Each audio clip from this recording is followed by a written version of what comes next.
Assalamualaikum warahmatullahi wabarakatuh. Salam bahagia, salam guru penggerak.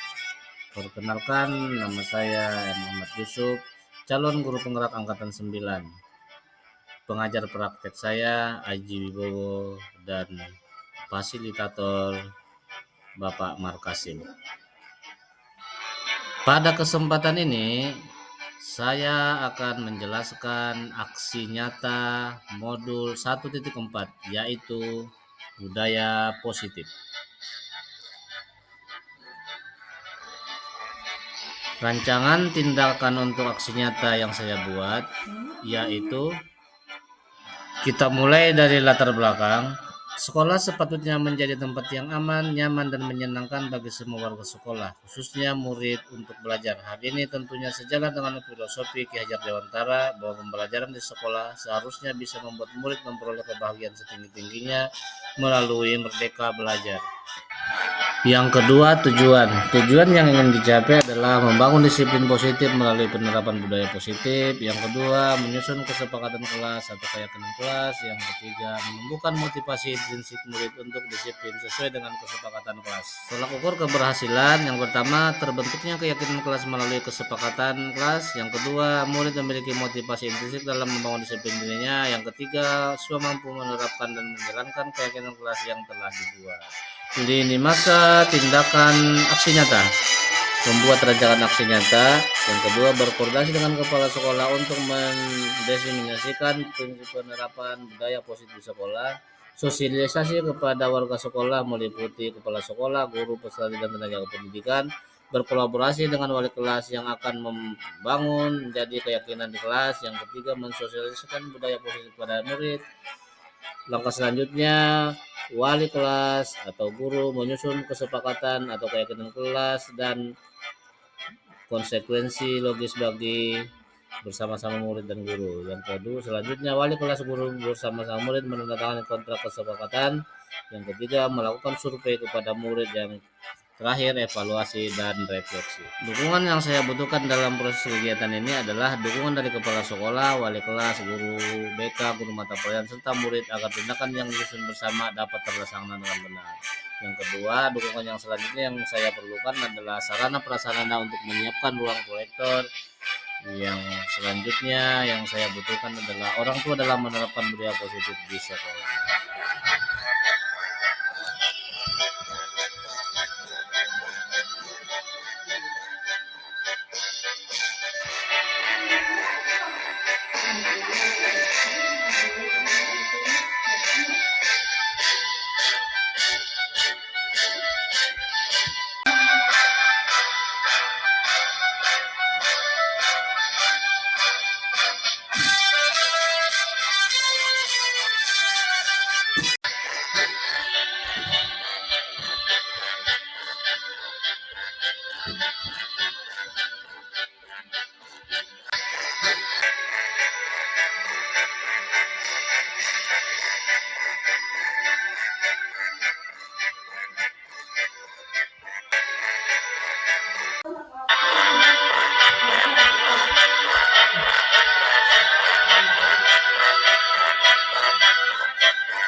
Selamat pagi Mas Andreas. Ya, Pak, selamat pagi, Pak.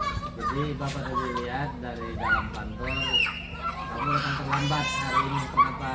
Ya, Pak, saya hari ini terlambat datang ke sekolah karena saya bangunnya kesiangan, Pak.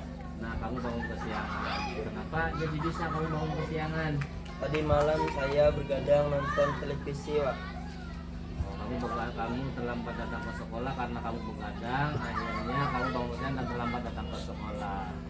Jadi Bapak sadar bahwa semua orang pasti pernah melakukan kesalahan. Bapak dulu juga pernah melakukan kesalahan. Bapak di sini kadang mencari kenapa jadi salah. Bapak cuma membicarakan kamu untuk memecahkan permasalahan supaya kamu tidak lagi datang terlambat ke sekolah. Jadi kamu tadi mengatakan kamu terlambat datang ke sekolah karena kesiangan menonton TV. Nah sekarang saya bertanya nih lawan Andreas, nonton TV sampai larut malam itu ada manfaatnya nggak buat kamu? Menurut saya ada manfaatnya, Pak.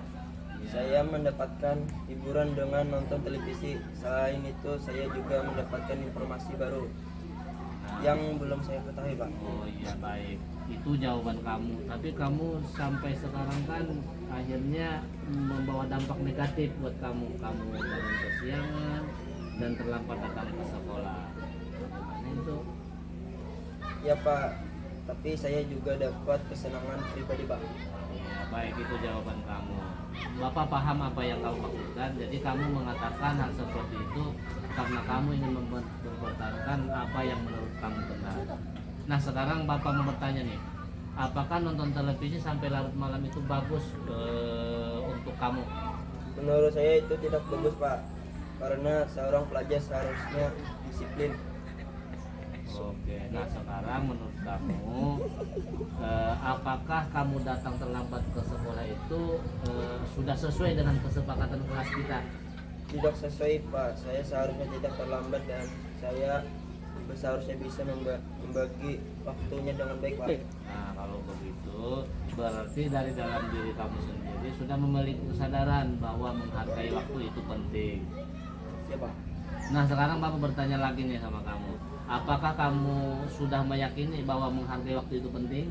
Ya, Pak, menurut saya menghargai waktu itu sangat penting, Pak. Iya, nah betul sekali itu yang Bapak harapkan. Nah setelah ini apa selanjutnya yang akan Andreas lakukan supaya tidak lagi datang terlambat ke sekolah? Mulai sekarang saya akan disiplin dan tidak terlambat lagi, Pak, sesuai dengan yang kita sepakatkan, Pak, di sekolahan. Nah iya, Bapak berharap itu benar-benar dapat kamu lakukan dan laksanakan dan menjadi anak yang sukses. Dan silakan kembali ke kelas, silakan mengikuti pelajaran seperti biasa. Terima kasih Mas Andreas sudah menjelaskan apa yang Bapak sampaikan.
Bismillahirrahmanirrahim. Assalamualaikum warahmatullahi wabarakatuh. Pertama-tama ulun sampaikan terima kasih kepada Bapak dan Ibu Dewan Guru yang telah bersedia mengikuti kegiatan ini. Pertama yang terhormat Kepala Sekolah SMP Negeri 1 Pelumpang Utara, Bapak Haji Ashar SPDI. Yang terhormat Bapak dan Ibu Dewan Guru SMP Negeri 1 Pelumpang Utara. Pertama-tama izinkan kami meminta waktunya sebentar untuk menyampaikan budaya positif sekolah. Dalam hal ini merupakan bagian dari kegiatan salah satu tugas kami untuk mengikuti kegiatan calon guru penggerak di modul 1.4.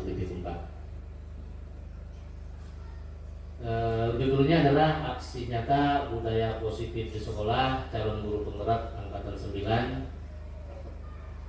Slide-nya saya. Perkenalkan, nama ulun M. Yusuf dari SMP 1 Pelumpang Utara, calon guru penggerak angkatan 9. Sebelum memulai kegiatan ini, marilah kita sama-sama berdoa. Berdoa supaya apa yang kita lakukan hari ini bermanfaat.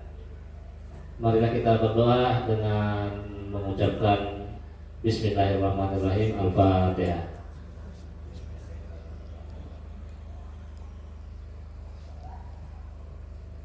Masuk ke acara yang kedua, sambutan dari Kepala Sekolah kepada Bapak Haji Ashar SPDI. Ulun persilakan. Bismillahirrahmanirrahim. Assalamualaikum warahmatullahi wabarakatuh. Yang saya hormati calon guru penggerak untuk SMP Negeri 1 Pelumpang Utara, Bapak Ibu guru yang hadir dalam rangka melanjutkan visi misi sekolah di SMP Negeri 1 Pelumpang Utara. Pertama dan utama, mari kita panjatkan puji dan syukur kehadiran Allah Subhanahu wa Ta'ala, Tuhan Yang Maha Esa, yang telah memberikan rahmat hidayahnya sehingga pada hari ini kita bisa berkumpul dalam rangka melanjutkan kegiatan GGP yang ada di Pelumpang Utara. Kemudian selawat dan salam tak lupa kita aturkan kepada junjungan Nabi besar Muhammad sallallahu alaihi wasallam, kepada beliau, kerabat, keluarga hingga akhir zaman. Pertama dan jamaah sekali, saya mengucapkan terima kasih kepada semua dewan guru yang sudah berhadir dalam rangka acara kelanjutan daripada program guru penggerak, yaitu membahas mungkin tentang visi dan misi sekolah. Saya selaku Kepala Sekolah SMP Negeri Pelumpang Utara sangat mendukung dan mengapresiasi dalam kegiatan ini. Semoga lancar sesuai dengan rencana. Dan Bapak Ibu sekalian, saya ucapkan terima kasih juga atas dukungannya pada acara ini. Harapan kita ke depannya juga, siapa tahu Bapak Ibu yang lain juga ada melangkah juga kepada program pemerintah ini untuk menjadi guru penggerak, ya. Untuk itu saya tidak panjang lebar, hanya sekali lagi dukungan dari sekolah, insya Allah mudahan berjalan dengan lancar, amin. Sekian sambutan yang saya sampaikan. Terima kasih atas perhatiannya, mohon maaf atas segala kekurangannya. Wabillahi taufiq wal hidayah. Wassalamualaikum warahmatullahi wabarakatuh. Terima kasih kepada Bapak Haji Ashar SPDI yang telah memberikan sambutan. Untuk selanjutnya saya akan menjelaskan budaya positif sekolah. Izinkan ulun berdiri. Slide selanjutnya, latar belakang kegiatan ini adalah sekolah sepatutnya menjadi tempat yang aman, nyaman, dan menyenangkan bagi semua warga sekolah, khususnya murid untuk belajar. Jadi sesuai dengan filosofi Ki Hajar Dewantara bahwa seorang guru memiliki tugas untuk mendidik sekaligus mengajar murid di sekolah. Oleh karena itu, aksi nyata yang dilakukan adalah menerapkan budaya positif yang diawali dengan perubahan paradigma, kontrol disiplin, dan melalui keyakinan kelas. Tujuan dari kegiatan ini adalah membangun disiplin positif melalui penerapan budaya positif, menyusun kesepakatan atau keyakinan kelas nanti di dalam ruangan kelas. Yang ketiga, menumbuhkan motivasi murid untuk disiplin sesuai kesepakatan kelas. Jadi nanti Ulun akan menjelaskan di sini bahwa di dalam kelas itu kita membuat kesepakatan. Jadi melalui forum ini nanti supaya kita sama-sama satu persepsi bahwa kita nanti setelah ini berjalan kita menerapkan keyakinan kelas. Mungkin tata tertib tetap ada, cuman yang kita terapkan ini Pak, kesepakatan kelas. Kesepakatan kelas itu sebenarnya tata tertib juga, cuman kita membuat bersama anak-anak, mungkin seperti itu. Lanjut saya yang ada bulat-bulatnya itu. Terus ini langkah-langkah Ulun seharusnya yang Ulun lakukan setelah dari sini lagi. Nah, budaya positif sendiri itu adalah merupakan pembiasaan seorang hanya dirinya lah yang bisa mewujudkan. Jadi kita akan menciptakan budaya positif. Nah, adapun konsep yang telah kami pelajari dan hendak Ulun sampaikan ke wadah pian-pian belakang adalah konsep budaya positif. Yang pertama, paradigma belajar, disiplin positif, nilai-nilai kebajikan, kebutuhan dasar manusia, motivasi perilaku manusia, posisi kontrol, keyakinan kelas, dan segitiga restitusi. Cuman Ulun di sini tidak banyak membahas, paling yang Ulun bahas paradigma belajar, disiplin positif, posisi kontrol guru, keyakinan kelas, dan segitiga restitusi. Mungkin Ulun fokus di situ. Yang pertama, perubahan paradigma. Kita sebagai seorang guru merupakan seorang pembelajar, tidak lagi menggunakan pembelajaran yang seperti biasanya. Pembelajaran yang kita pelajari di sini selama kegiatan guru penggerak ini adalah pembelajaran yang berdiferensiasi, sehingga para murid bisa lebih mengeksplor kemampuannya. Sedangkan disiplin positif sendiri adalah suatu pendekatan untuk menerapkan disiplin dari dalam diri anak tanpa hukuman dan hadiah. Jadi di guru penggerak ini kada boleh lagi ada istilah hukuman jarnya itu, cuman disiplin positif, budaya positif melalui keyakinan kelas. Dan selanjutnya, nah, sedangkan kita sebagai guru memiliki lima posisi kontrol. Seharusnya itu yang real di lapangan. Yang pertama itu sebagai penghukum, sebagai pembuat rasa bersalah, bisa kita berposisi sebagai teman, bisa sebagai pemantau, dan kita bisa berposisi sebagai manajer. Nah, yang pertama kita berposisi sebagai penghukum. Jadi penghukum di sini adalah seorang guru menghukum, bisa menggunakan hukuman fisik maupun verbal. Orang-orang yang menjalankan posisi penghukum senantiasa mengatakan bahwa sekolah memerlukan sistem atau alat yang dapat lebih menekan murid-murid lebih dalam lagi. Maksudnya menghukum ini, contohnya tata tertib itu sebenarnya menghukum. Jadi kalau misalnya kata pakai sepatu itu bisa dapat poin atau hukuman yang lain. Guru yang menerapkan posisi penghukum akan berkata patuhi aturan yang telah kita buat, biasanya seperti itu. Selanjutnya, nah, posisi yang kedua adalah kita guru pembuat rasa bersalah. Ini lebih ringan lagi dibanding penghukum tadi. Jadi pada posisi ini biasanya guru akan bersuara lebih lembut. Pembuat rasa bersalah akan menggunakan keheningan yang membuat orang lain merasa tidak nyaman, bersalah atau rendah diri. Selanjutnya, nah ini contohnya. Kata-kata yang keluar biasanya, ibu sangat kecewa sekali dengan kamu. Jadi model dari hati ke hati kalaunya pembuat rasa bersalah. Jadi model kita tuh menyampaikan lawan murid itu intinya bersalah kisahnya. Yang ketiga adalah posisi kontrol yang ketiga adalah kita berposisi sebagai teman. Nah, guru pada posisi ini tidak akan menyakiti murid, namun akan tetap berupaya mengontrol murid melalui persuasi. Posisi teman pada guru bisa negatif ataupun positif. Biasanya contoh yang sering muncul di kalimat ini itu adalah ayo bantulah demi bapak ya. Jadi model rasa berkawan kayak itu. Saya pikir bapak atau ibu teman saya murid merasa dikecewakan dan tidak mau lagi berusaha. Hal lain yang mungkin timbul adalah murid hanya akan bertindak untuk guru tertentu dan tidak untuk guru orang lain. Jadi kelemahannya sebagai teman ini ada guru yang disenangi, ada yang kurang disenangi biasanya. Posisi kontrol yang keempat adalah pemantau. Memantau berarti mengawasi. Pada saat kita mengawasi, posisi memantau berdasarkan pada peraturan-peraturan dan konsekuensi. Biasanya menggunakan sanksi. Kalau yang ada ini sanksinya seperti ini. Itu memantau. Jadi kita lihat salah poinnya segini.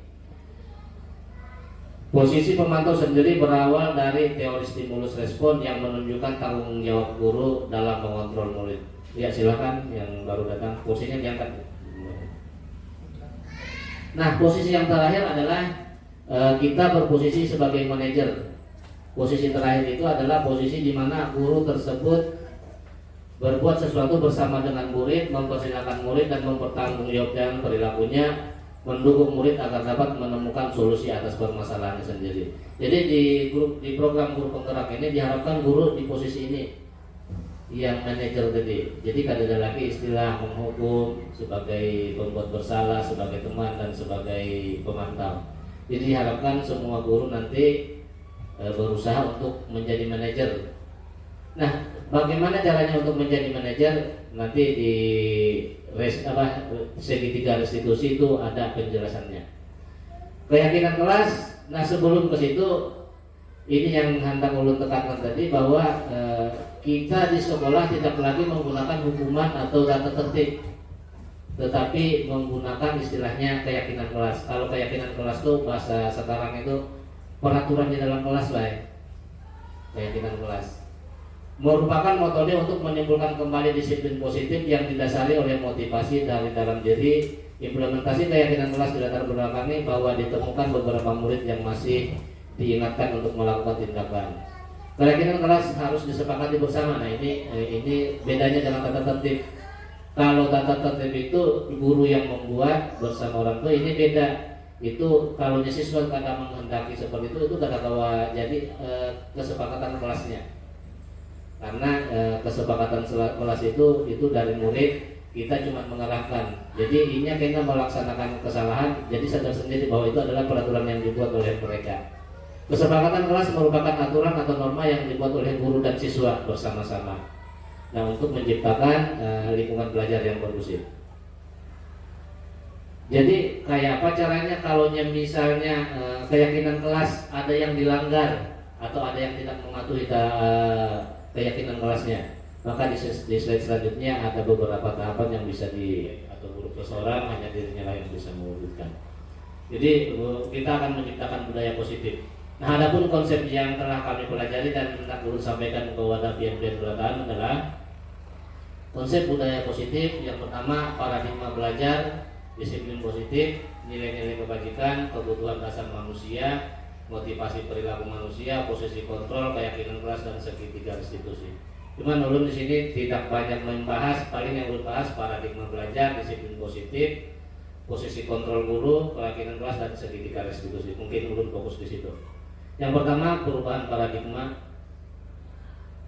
Kita sebagai seorang guru merupakan seorang pembelajar, tidak lagi menggunakan pembelajaran yang seperti biasanya. Pembelajaran yang kita pelajari di sini selama kegiatan guru penggerak ini adalah pembelajaran yang berdiferensiasi, sehingga para murid bisa lebih mengeksplor kemampuannya. Sedangkan disiplin positif sendiri adalah suatu pendekatan untuk menerapkan disiplin dari dalam diri anak tanpa hukuman dan hadiah. Jadi di guru penggerak ini kada boleh lagi ada istilah hukuman jarnya gitu. Cuman disiplin positif, budaya positif melalui keyakinan kelas. Dan selanjutnya Sedangkan kita sebagai guru memiliki lima posisi kontrol. Seharusnya itu yang real di lapangan. Yang pertama itu sebagai penghukum, sebagai pembuat rasa bersalah, bisa kita berposisi sebagai teman, bisa sebagai pemantau, dan kita bisa berposisi sebagai manajer. Nah, yang pertama kita berposisi sebagai penghukum. Jadi penghukum di sini adalah seorang guru menghukum, bisa menggunakan hukuman fisik maupun verbal. Orang-orang yang menjalankan posisi penghukum senantiasa mengatakan bahwa sekolah memerlukan sistem atau alat yang dapat lebih menekan murid-murid lebih dalam lagi. Maksudnya menghukum ini, contohnya tata tertib itu sebenarnya menghukum. Jadi kalau misalnya kata pakai sepatu itu bisa dapat poin atau hukuman yang lain. Guru yang menerapkan posisi penghukum akan berkata patuhi aturan yang telah kita buat, biasanya seperti itu. Selanjutnya, nah posisi yang kedua adalah kita guru pembuat rasa bersalah. Ini lebih ringan lagi dibanding penghukum tadi. Jadi pada posisi ini biasanya guru akan bersuara lebih lembut. Pembuat rasa bersalah akan menggunakan keheningan yang membuat orang lain merasa tidak nyaman, bersalah atau rendah diri. Selanjutnya, nah ini contohnya. Kata-kata yang keluar biasanya, ibu sangat kecewa sekali dengan kamu. Jadi model dari hati ke hati kalau pembuat rasa bersalah. Jadi model kita tuh menyampaikan lawan murid itu intinya bersalah kisahnya. Yang ketiga adalah posisi kontrol yang ketiga adalah kita berposisi sebagai teman. Nah, guru pada posisi ini tidak akan menyakiti murid, namun akan tetap berupaya mengontrol murid melalui persuasi. Posisi teman pada guru bisa negatif ataupun positif. Biasanya contoh yang sering muncul di kalimat kita itu adalah ayo bantulah demi bapak ya. Jadi model rasa berkawan kayak itu. Saya pikir bapak atau ibu teman saya, murid merasa dikecewakan dan tidak mau lagi berusaha. Hal lain yang mungkin timbul adalah murid hanya akan bertindak untuk guru tertentu dan tidak untuk guru orang lain. Jadi kelemahannya sebagai teman ini ada guru yang disenangi, ada yang kurang disenangi biasanya. Posisi kontrol yang keempat adalah pemantau. Memantau berarti mengawasi. Pada saat kita mengawasi, posisi memantau berdasarkan pada peraturan-peraturan dan konsekuensi. Biasanya menggunakan sanksi. Kalau nyata ini sanksinya seperti ini. Itu memantau. Jadi kita lihat salah poinnya segini. Posisi pemantau sendiri berawal dari teori stimulus respon yang menunjukkan tanggung jawab guru dalam mengontrol murid. Ya silakan yang baru datang, kursinya diangkat. Nah, posisi yang terakhir adalah kita berposisi sebagai manajer. Posisi terakhir itu adalah posisi di mana guru tersebut berbuat sesuatu bersama dengan murid, mempersilahkan murid dan mempertanggungjawabkan perilakunya, mendukung murid agar dapat menemukan solusi atas permasalahannya sendiri. Jadi di program guru penggerak ini diharapkan guru di posisi ini yang manajer tadi. Jadi ada lagi istilah menghukum, sebagai pembuat bersalah, sebagai teman, dan sebagai pemantau. Jadi diharapkan semua guru nanti berusaha untuk menjadi manajer. Nah, bagaimana caranya untuk menjadi manajer? Nanti di segitiga restitusi itu ada penjelasannya. Keyakinan kelas. Nah, sebelum ke situ, ini yang hendak ulun tekankan tadi bahwa kita di sekolah tidak lagi menggunakan hukuman atau tata tertib, tetapi menggunakan istilahnya keyakinan kelas. Kalau keyakinan kelas itu bahasa sekarang itu peraturan di dalam kelas lah ya. Keyakinan kelas merupakan metode untuk menimbulkan kembali disiplin positif yang didasari oleh motivasi dari dalam diri. Implementasi keyakinan kelas di latar belakangi bahwa ditemukan beberapa murid yang masih diingatkan untuk melakukan tindakan. Keyakinan kelas harus disepakati bersama. Nah, ini bedanya dengan tata tertib. Kalau tata tertib itu guru yang membuat bersama orang tua, ini beda. Itu kalau siswa kadang menghendaki seperti itu kadang jadi kesepakatan kelasnya.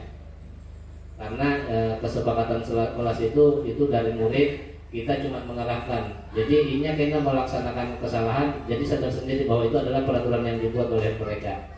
Kesepakatan kelas merupakan aturan atau norma yang dibuat oleh guru dan siswa bersama-sama.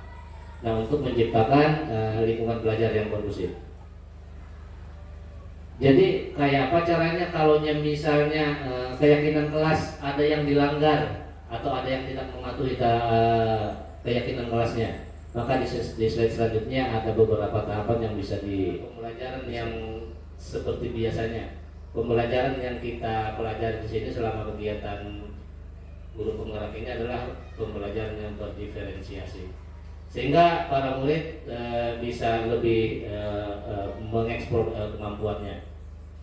Sedangkan disiplin positif sendiri adalah suatu pendekatan untuk menerapkan disiplin dari dalam diri anak tanpa hukuman dan hadiah.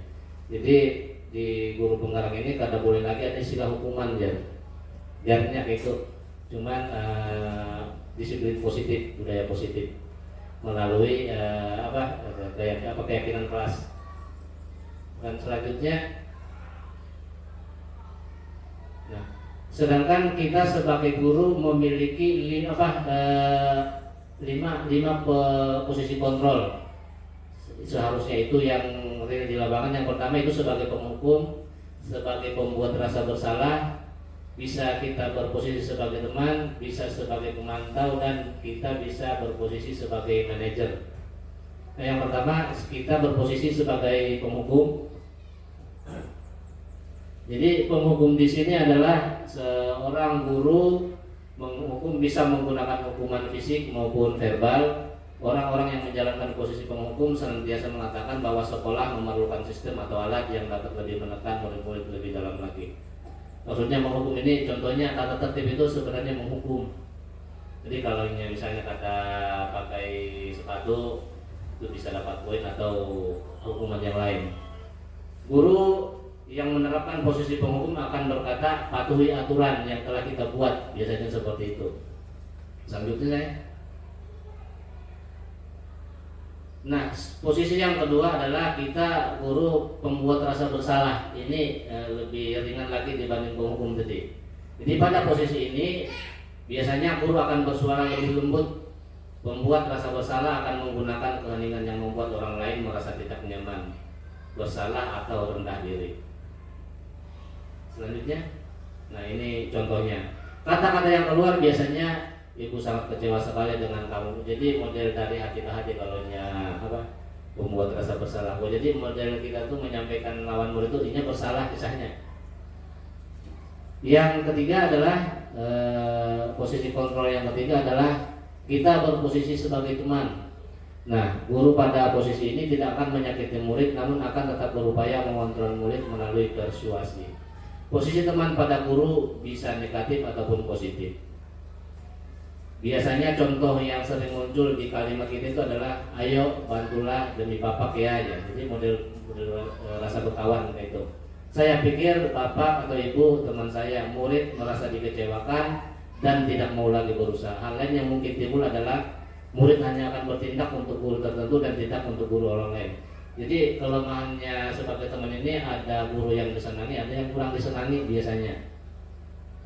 Posisi kontrol yang keempat adalah pemantau. Memantau berarti mengawasi. Pada saat kita mengawasi, posisi memantau berdasarkan pada peraturan-peraturan dan konsekuensi, biasanya menggunakan sanksi. Kalau nyata ini sanksinya seperti ini, itu memantau. Jadi kita lihat salah poinnya segini. Posisi pemantau sendiri berawal dari teori stimulus respon yang menunjukkan tanggung jawab guru dalam mengontrol murid. Ya silakan yang baru datang, kursinya diangkat. Nah, posisi yang terakhir adalah kita berposisi sebagai manajer. Posisi terakhir itu adalah posisi di mana guru tersebut berbuat sesuatu bersama dengan murid, mempersilahkan murid dan mempertanggungjawabkan perilakunya, mendukung murid agar dapat menemukan solusi atas permasalahannya sendiri. Jadi di program guru penggerak ini diharapkan guru di posisi ini yang manajer tadi. Jadi tidak ada lagi istilah menghukum, sebagai pembuat bersalah, sebagai teman, dan sebagai pemantau. Jadi diharapkan semua guru nanti berusaha untuk menjadi manajer. Nah, bagaimana caranya untuk menjadi manajer? Nanti di segitiga restitusi itu ada penjelasannya. Keyakinan kelas. Nah, sebelum ke situ ini yang hendak ulun tekankan tadi, bahwa kita di sekolah tidak lagi menggunakan hukuman atau tata tertib, tetapi menggunakan istilahnya keyakinan kelas. Kalau keyakinan kelas tuh bahasa sekarang itu peraturan di dalam kelas, baik. Keyakinan kelas merupakan metode untuk menimbulkan kembali disiplin positif yang didasari oleh motivasi dari dalam diri. Implementasi keyakinan kelas dilatar belakangi bahwa ditemukan beberapa murid yang masih diingatkan untuk melakukan tindakan. Keyakinan kelas harus disepakati bersama. Nah, ini bedanya dengan tata tertib. Kalau tata tertib itu guru yang membuat bersama orang tua, ini beda. Itu kalau siswa kadang menghendaki seperti itu kada kawa jadi kesepakatan kelasnya. Karena kesepakatan kelas itu dari murid, kita cuma mengarahkan. Jadi ini kayaknya melaksanakan kesalahan, jadi sadar sendiri bahwa itu adalah peraturan yang dibuat oleh mereka. Kesepakatan kelas merupakan aturan atau norma yang dibuat oleh guru dan siswa bersama-sama. Nah, untuk menciptakan lingkungan belajar yang kondusif. Jadi kayak apa caranya kalau misalnya keyakinan kelas ada yang dilanggar atau ada yang tidak mematuhi keyakinan kelasnya, maka di slide selanjutnya ada beberapa tahapan yang bisa dilaksanakan. Selanjutnya slide selanjutnya sekali lagi itu masih penjelasan. Nah, untuk melaksanakan sanksi sebenarnya bukan apa tindakan kelas tadi, untuk mendapatkan kita bergerak sebagai manajer itu ada yang disebut dengan segitiga restitusi. Segitiga restitusi adalah proses menciptakan kondisi bagi murid atau anak untuk memperbaiki kesalahan mereka sehingga mereka bisa kembali pada kelompok. Jadi kita memperbaiki kesalahannya melalui tiga format yang diberikan oleh yang ada ini. Selanjutnya yang pertama adalah langkah-langkahnya. Nah, untuk menciptakan lingkungan belajar yang kondusif. Jadi kayak apa caranya kalau misalnya keyakinan kelas ada yang dilanggar atau ada yang tidak mematuhi keyakinan kelasnya, maka di slide selanjutnya ada beberapa tahapan yang bisa dilaksanakan. Selanjutnya slide selanjutnya sekali lagi itu masih penjelasan. Nah, untuk melaksanakan sanksi sebenarnya bukan apa tindakan kelas tadi, untuk mendapatkan kita bergerak sebagai manajer itu ada yang disebut dengan segitiga restitusi. Segitiga restitusi adalah proses menciptakan kondisi bagi murid atau anak untuk memperbaiki kesalahan mereka sehingga mereka bisa kembali pada kelompok. Jadi kita memperbaiki kesalahannya melalui tiga format yang diberikan oleh yang ada ini. Selanjutnya yang pertama adalah langkah-langkahnya segitiga restitusi. Yang pertama menstabilkan identitas, yaitu jika anak berbuat salah maka ada. Selanjutnya yang tadi menstabilkan identitas yang pertama, yang setelah yang tadi terus sekali lagi. Nah, jika anak berbuat salah maka ada kebutuhan dasar mereka yang tidak terpenuhi. Jadi bagian dasar segitiga restitusi memiliki tujuan untuk merubah orang yang gagal karena telah berbuat kesalahan menjadi orang yang sukses. Kita harus mampu meyakinkan mereka dengan mengatakan kalimat seperti ini: sebenarnya tidak ada manusia yang sempurna. Jadi padahal kita tahu sudah bahwa anak itu salah. Jadi kita jangan sampai teori ini mengatakan bahwa jangan sampai kita mengatakan bahwa anak itu salah. Jadi kita hanya mengatakan bahwa tidak ada manusia yang sempurna. Saya juga pernah melakukan itu, jadi kita kembalikan kepada diri. Itu namanya menstabilkan. Jadi anak yang biasanya emosi langsung kita nasihati seperti itu. Ketika seseorang dalam kondisi emosional, maka otak tidak akan mampu berpikir rasional. Saat inilah kita menstabilkan identitas anak kita bantu untuk tenang dan mencari solusi untuk menyelesaikan permasalahan. Langkah yang kedua adalah melakukan validasi tindakan salah. Nah, validasi tindakan salah kita gunakan sama siswanya. Kira-kira kesalahannya apa tindakan kelas yang telah dilanggar. Nah, yang terakhir langkah-langkah ketiga yaitu menanyakan keyakinan. Nah, setelah kita sudah bahwa ulun salah melakukan ini, jadi keyakinan apa yang telah dilanggar, dan apa konsekuensinya, seperti itu. Jadi anak sadar sendiri bahwa kesalahannya ini, maka sanksinya seperti ini. Itu sudah disepakati terlebih dahulu. Jadi mudah-mudahan ini penjelasan singkat dari Ulun. Maksud Ulun di sini menyampaikan ini, kedepannya ini akan tetap kami laksanakan, tapi bertahap. Ini minimal memperkenalkan kepada semua Dewan Guru bahwa apa yang diinginkan oleh Ki Hajar Dewantara seperti ini. Jadi pemaparan sedikit bahwa jadi menyamakan persepsi bahwa di dalam lingkungan sekolah nanti dalam proses pembelajaran tidak ada lagi kata menghukum. Yang ada adalah restitusi segitiga restitusi tadi. Jadi menyadarkan anak melalui tahapan-tahapan dan anak sadar sendiri dengan kesalahannya. Mungkin seperti itu. Kesimpulannya adalah lingkungan sekolah yang positif dapat membuat warga sekolah merasa aman dan nyaman. Karena demikian mestinya dapat memunculkan nilai-nilai positif dari warga sekolah. Jadi di pertemuan kemarin waktu penyampaian visi misi ada yang disebut dengan inquiry apresiatif. Jadi tujuannya adalah Merdeka Belajar ini yang dituju adalah ujung-ujungnya adalah profil pelajar Pancasila, untuk membentuk siswa itu menjadi profil pelajar Pancasila. Selanjutnya, dalam penerapan budaya positif, guru perlu mengambil peran untuk melakukan restitusi. Nah, melakukan restitusi tadi melakukan penanganan apabila ada anak yang salah, merestitusi namanya tuh. Kita menakuni melalui menstabilkan, membuat rasa bersalah, dan yang tadi. Demikian yang bisa Ulun sampaikan. Slide terakhir yang Ulun harapkan, terima kasih. Semoga kerjasama bukan pian-pian akun berkumpul di sini bernilai ibadah. Mudah-mudahan yang akan ini bisa naik haji berataan melihat Ka'bah. Amin ya rabbal alamin. Ulun akhiri, mudah-mudahan tidak ada pertanyaan, karena setelah ini dilanjutkan oleh Bapak Alpan, pertanyaan bisa sekaligus nanti. Wallahul muwaffiq ila aqwamit thoriq. Assalamualaikum warahmatullahi wabarakatuh.